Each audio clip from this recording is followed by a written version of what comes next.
people don't want to liberate themselves from suffering, which is quite strange when you think of it. We say we want happiness, we say we want joy, we say we want freedom from grief, sorrow. But when it really comes down to just practical living, we see that for the most part, human beings really do not want to let go of the pain, let alone the source of pain.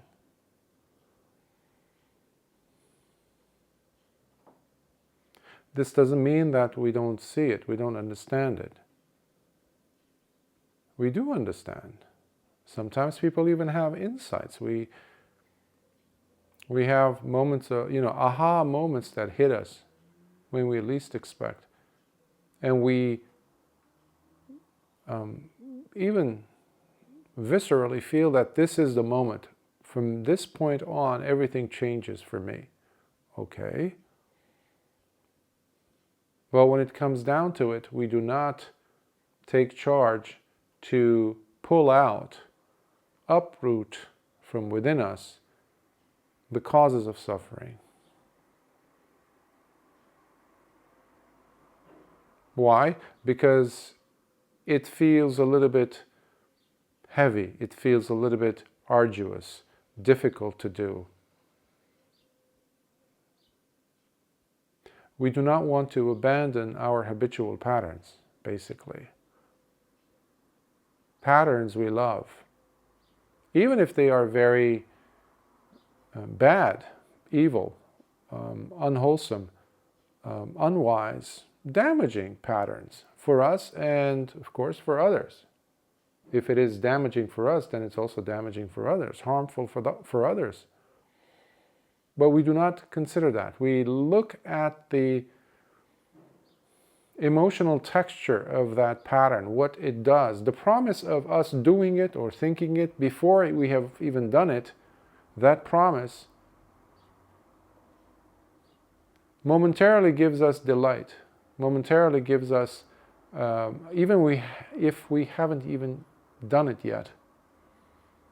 And that's how sick we are when it comes to really looking out for ourselves. We don't look out for ourselves. We don't stop and say, well, if I continue doing this, even though the habitual pattern is there, even though I know if I do it, it's going to be harmful, but not this time. Why? Because I maybe have better information. I know how to handle myself better. I will stop it before it gets to that point. You can fill the blanks here as far as your unique situation and what this entails. But it fits everyone's mechanism, the formula of how we keep ourselves stuck in habitual patterns. What about that insight we just had some time ago? Maybe we even journaled about it. At the moment when we had that, the moment of clarity, we said, wow, from this point on, everything changes. But now, a day or two or a few hours later into it, the mind functions on specific, familiar emotional patterns. Those emotional patterns might be good or bad. We do not care, unfortunately. And this is where avidya, really shows its face. Avidya in Buddhism is, again, that level of involved ignorance. It's not just passive ignorance. No, I don't use that definition because it's incorrect. It's not just ignorance, it's willful ignoring. Because the person is willfully, intentionally electing to ignore the fact that, hey, if I do this, if I continue on doing or accepting, looking forward for me doing and repeating this pattern of behavior, whether it's thought-related, speech, or physical, bodily action, I'm going to get hurt. I'm going to end up feeling the grief again. So you willfully ignore, that's why you continue on not letting go of the grief. That's what I meant by we really do not want to get liberated from our suffering.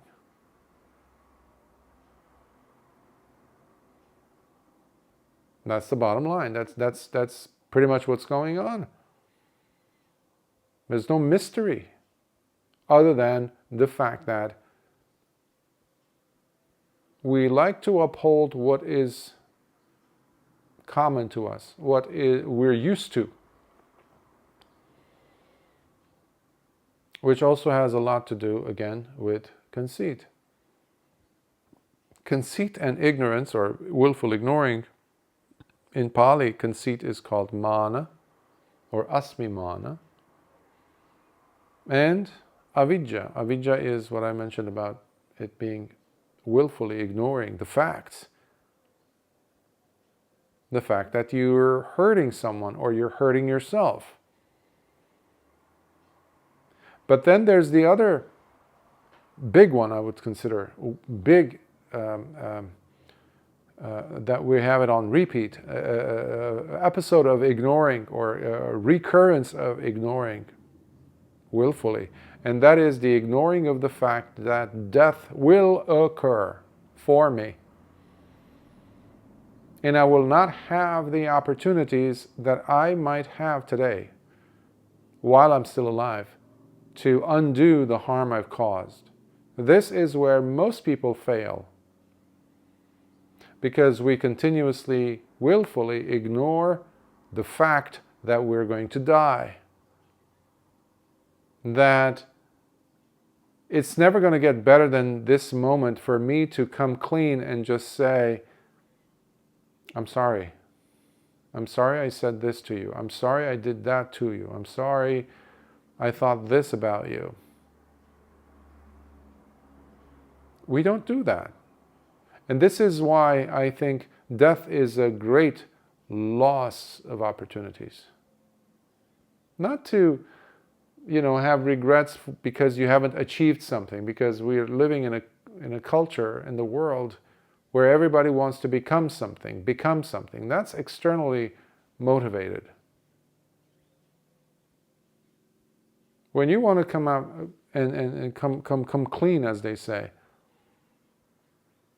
you're releasing yourself from suffering that's very internal. You're healing the internal environment. So this is not about missed opportunities, etc., that this whole culture pushes for, achieving something, renown, this and that. Meanwhile, the person is as dead as a cemetery inside. So whenever there is the avoidance of death in one's mind, there is definitely the perpetuation of what is familiar, perpetuation of what is comfortable.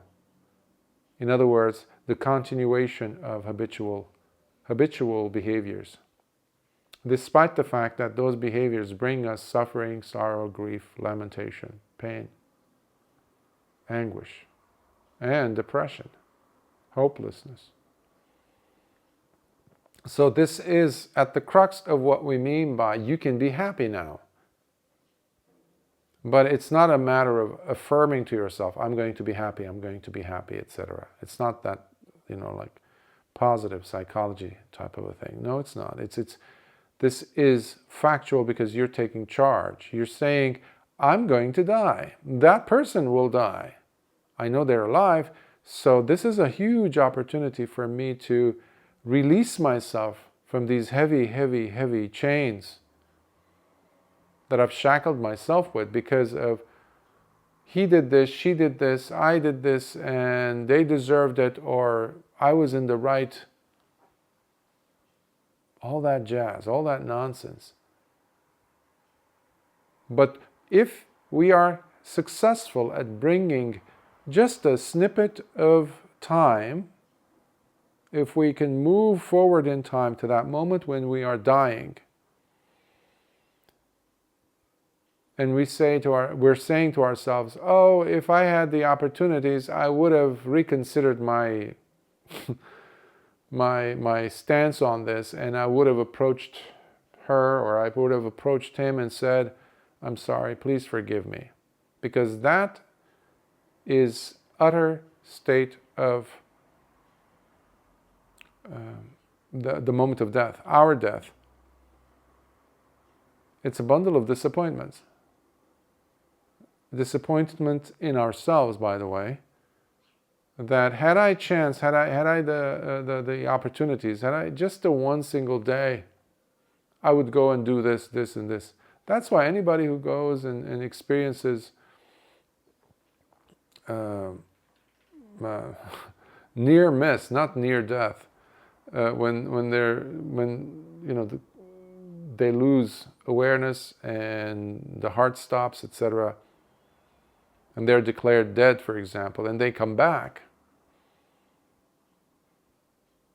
all of a sudden they're animated. They're what happened? Because that was a big gift for them, by the way, because they were ushered towards that moment, inevitable moment. And that's what death is. It's inevitability. But it's not a moment of just a period. It's a comma. Even though we don't feel like it is. But we would love it for it to be that way.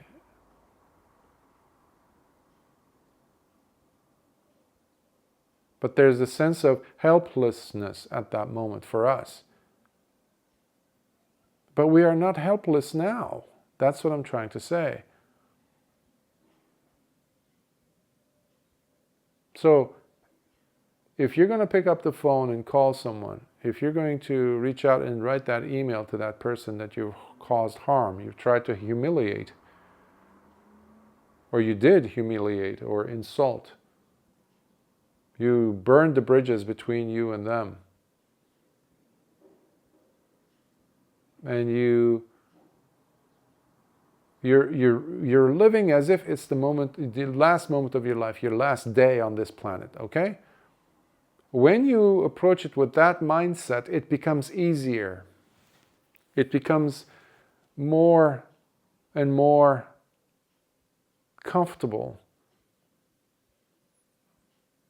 for you to feel that, well, first of all, your sorrow becomes less with that effort. But the problem is the effort of I'm not saying reconciliation, but at least to come clean and say, I'm sorry I did that. Reconciliation, it might or it might not happen. But at least from your end, from your part, you are cutting that heavy chain in half.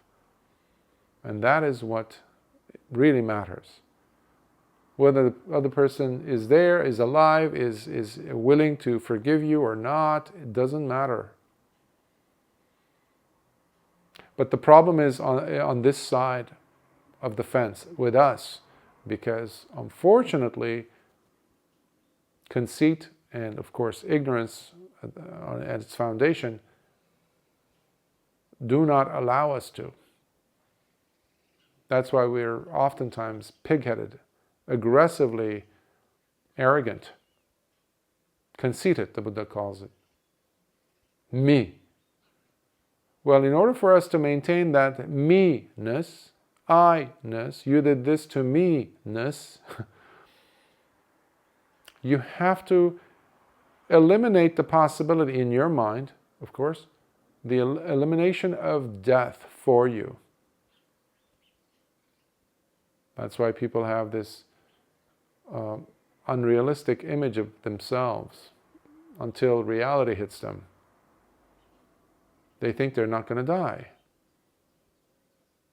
That's why many people will try to do their best to live longer Live longer, live longer. Why? It's a perpetuation of the conceit I am. It's a perpetuation of their ignorance and the non-admittance of the fact that they messed up here and there.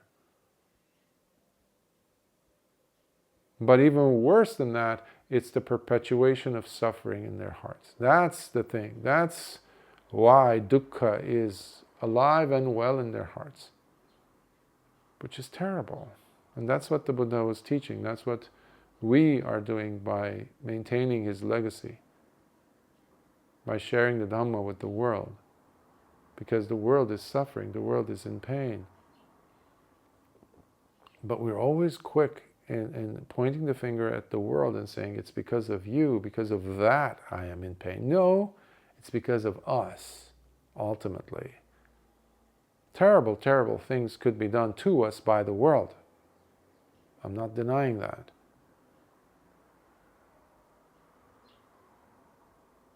This is about us respecting or not respecting the fact that we're going to die. And the wonderful things that we can still do while we're on the job. On the job here is a reference that I'm using for still being able to breathe, being able to make choices.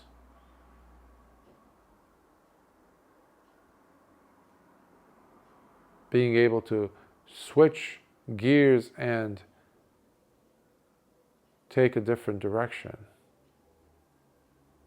courageously and not cowardly, following our patterns while stuck in our wrong views.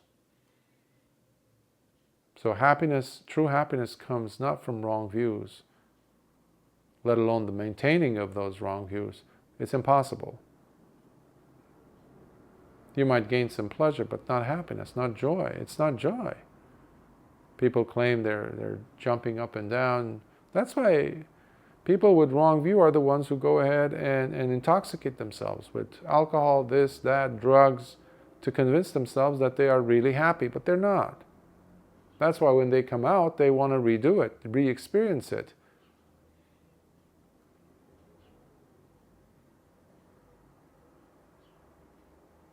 So don't waste the opportunity of your death by thinking about it, waiting for you over there around the corner. You don't know, I don't know when that will come, when that moment will come. But when it comes, you and I know, however, that you will be utterly helpless to change anything about your life at that moment. But now you can.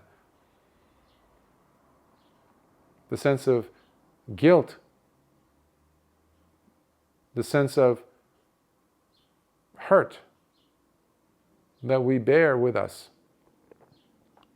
is tremendous. And it depletes us from life while we're still alive. So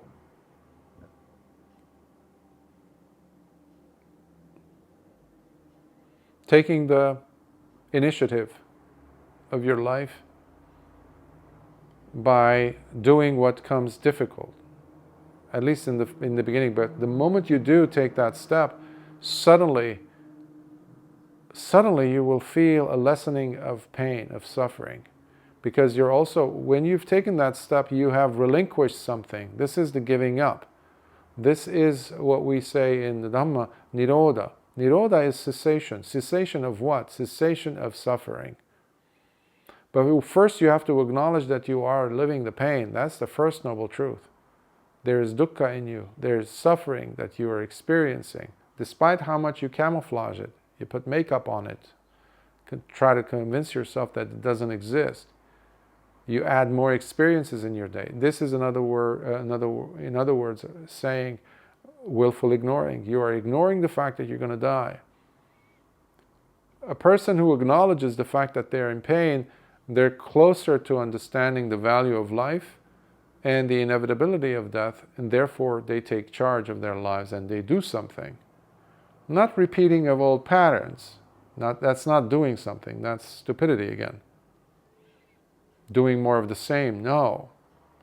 This is where wisdom has an opportunity to grow in our hearts, in our minds. Because it brings with it, that awareness of suffering brings with it the second noble truth, which is the understanding of the origin of the pain, the suffering. And that is the clinging, the grabbing onto something, which is completely wrong view. Telling yourself the lies, it becomes so clear, clear as day, on a bright day, cloudless day, you see it, oh.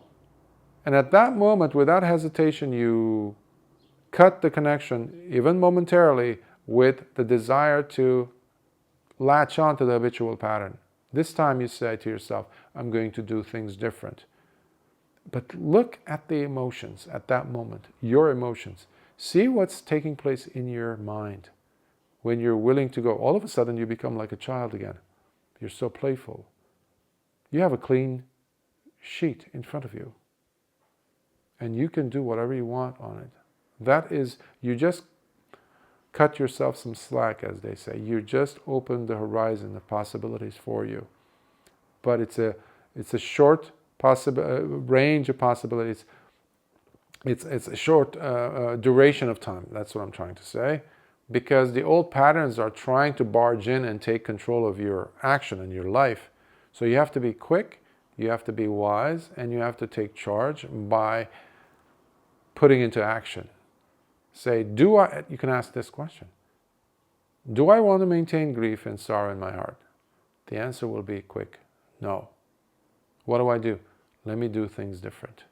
Will I die? Yes. Do I want to die helpless about this matter, about this situation, about this big, huge boulder in front of me on this path? No, I don't want to die helpless. I want to get rid of this boulder. Okay, can I? Let's try. Let me try something different.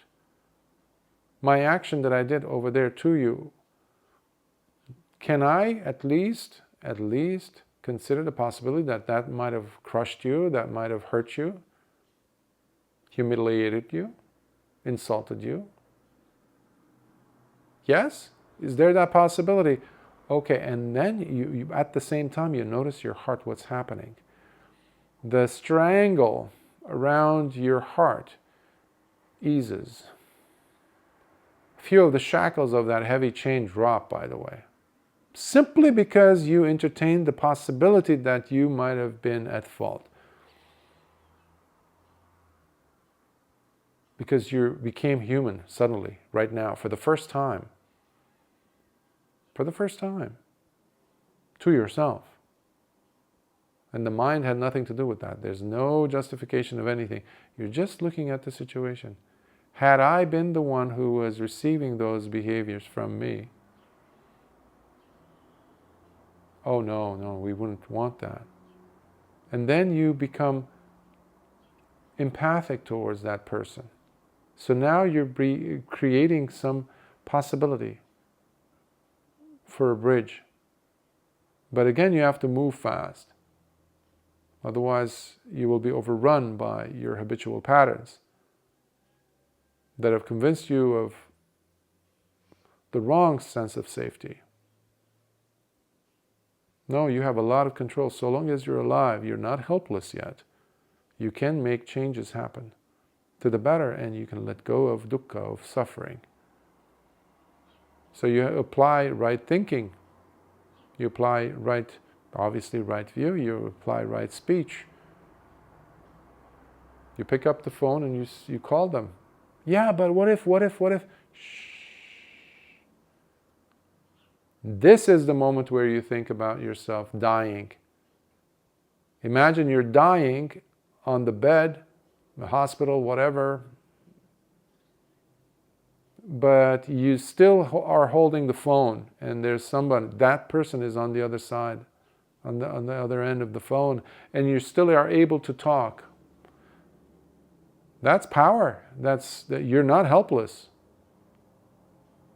Make your exit from this life outstanding, joyful. And that is where you have control. That is where you can actually put a stop to the willful ignoring, because you're courageously doing something that you avoided doing for the sake of bringing back joy, maybe for the first time, into your life. So death can be healing if you approach it correctly, that is, as a huge opportunity. The damage caused might not be undone, but at least you, from your part, are doing what came as an impossibility for the most part of your life. But now it's no longer that. You are no longer helpless. You are taking charge. And this requires humility. This requires love, true, genuine self-love. You're no longer ignoring anything. You're, in fact, quite mature. And you have used life at that moment, because of that action, you have used life wisely. Ultimately, you can say it has been a growth experience, a growing experience for me, and not just haphazardly living as though in a coma, which most people are, unfortunately, because everybody's avoiding this. So make life extend to death by you taking the necessary steps to bring back joy and true happiness into your life. That requires your decisive action to go against your old patterns of maintaining grief and breaking those shackles of ignorance, of conceit. Simple steps, that's all it takes.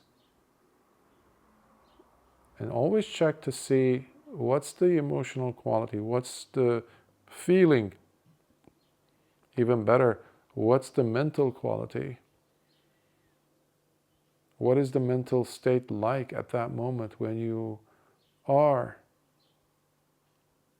welcoming of these new possibilities for yourself? Is there lightness? Is there relaxation and gladdening taking place in your body even? Then you're on the right track. There shouldn't be confusion. There shouldn't be a sense of restlessness, agitation, fear. Fear is maintained whenever we maintain the old status quo, not when you're breaking it. Initially, that might be like an earthquake, but that's not a bad thing. Life will happen from that. So, hopefully, you can make use of this. Sukhi Hotu.